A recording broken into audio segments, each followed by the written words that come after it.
You are listening to Viewpoints from Place Cloud.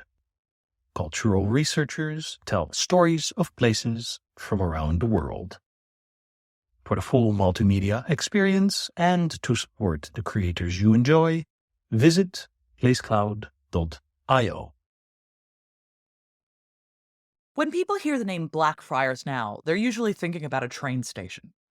However, the term Blackfriars is a reference to the Dominican priory that used to stand at this point. Dominicans wore black habits, which is why they were called the Black Friars. Friars were a particular kind of monk that came up in the 13th century in medieval Europe. Subsequent to the creation of friars, all monks lived in what we called enclosed lives.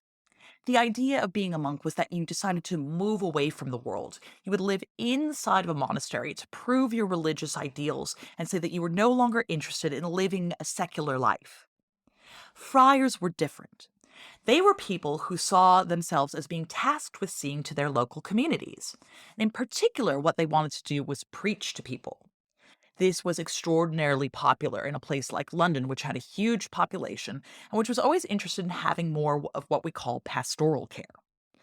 People really loved sermons in the medieval period, and for them, going to a sermon would be like going to the cinema on a Friday night. It was a really nice way to have a good time, and it was an interesting way to think about Christianity. People loved to think about religion and to learn more about it. So the Dominicans did this, and they did it very well.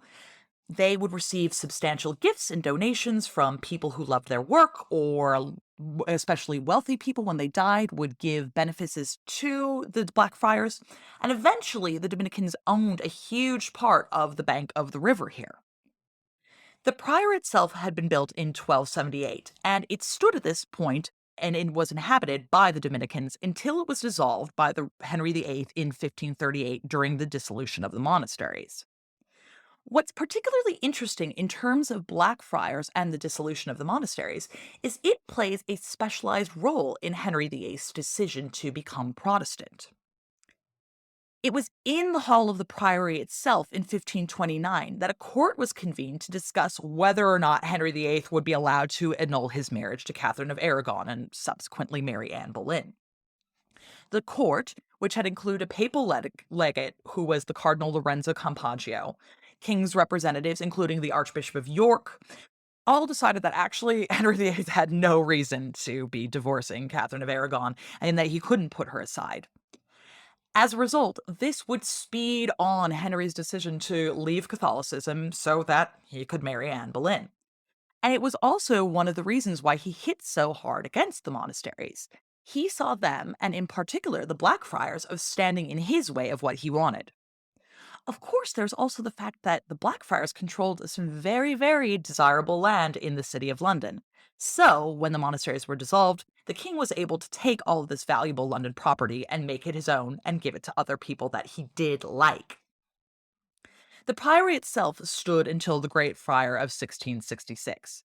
At that point in time, most of the buildings were lost, as was the great majority of the city of London.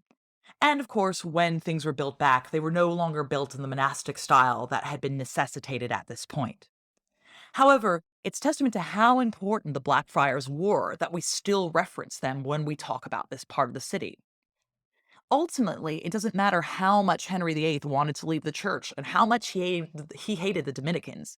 They were powerful enough and important enough that we continue to think about them when we think about this bank of the river to this day.